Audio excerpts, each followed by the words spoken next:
It's been interesting this week to have this much time to prepare, for a game. You're not used to doing that, and I think it came at a good time.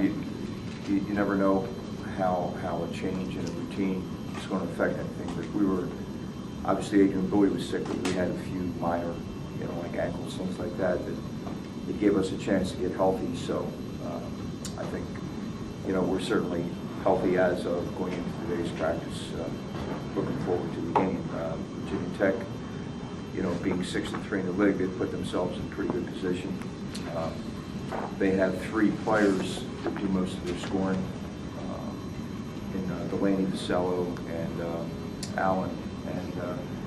And I think those three guys could be anybody's three best players. They're really good.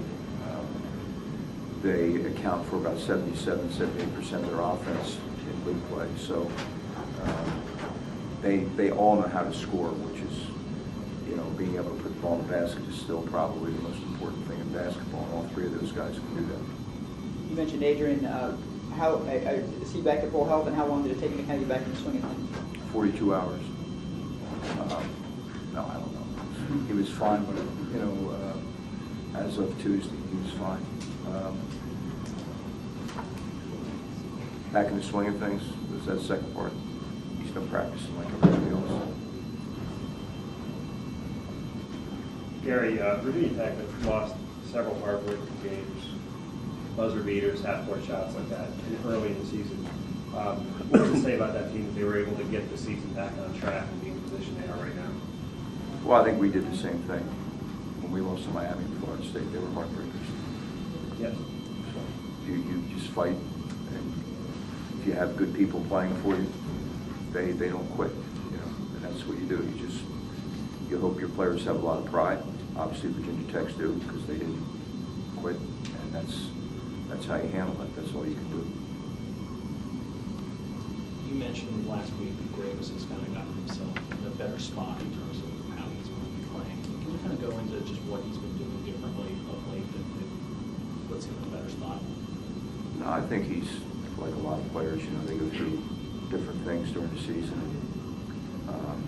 He was great down the stretch at Georgia Tech, just in terms of leadership. I mean, he made a couple big shots, but just in the timeouts, the huddles, things like that, he was terrific.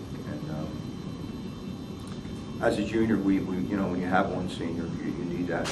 And Graves certainly gave us that. But a lot of times the play of an individual is affected by everybody else. In other words, the better we can play as a team certainly helps Graves.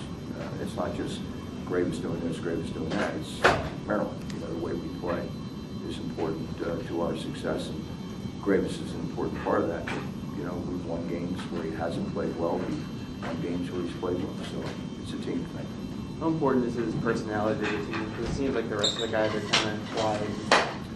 Well, I'd say that's a fair description of the team. But when you get between the lines, when you walk in the court, that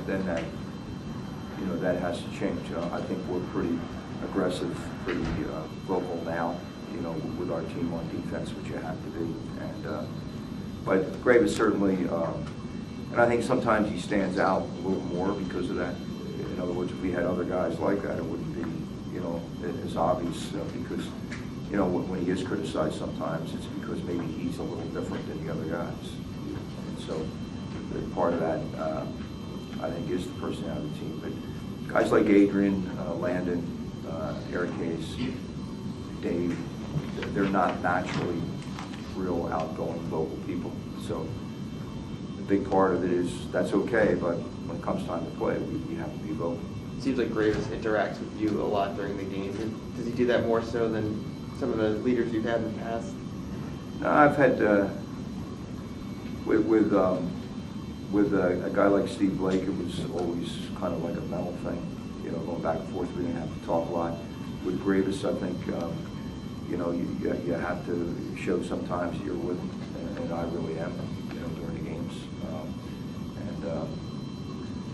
With Juan Dixon, it was telling him you can't shoot every time. Other guys have to shoot.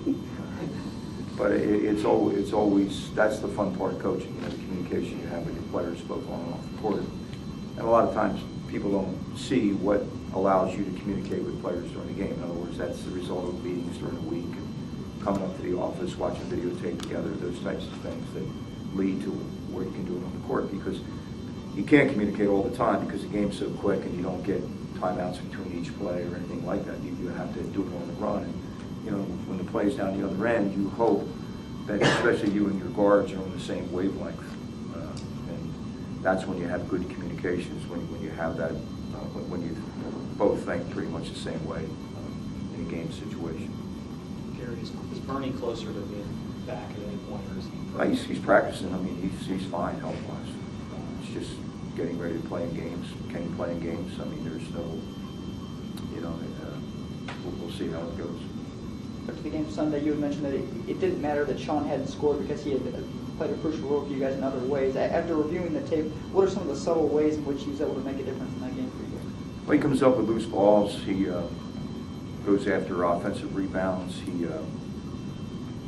gives us a physical presence, you know, on the court, in the backcourt, which, you know, is good to have. And he plays defense. You know, his effort is the same on both ends of the court. And in his mind, part of his job is to be a good defensive player, which helps us. You talk to your players about the possibilities of making the NCAA tournament to motivate them, or would that actually be a distraction even? No, I never have, no matter what situation we've been in here, because you hear enough about it anyway, and secondly, you don't gain anything by it. In other words, why talk about it, anything to your players except Virginia Tech? You don't accomplish anything. We don't.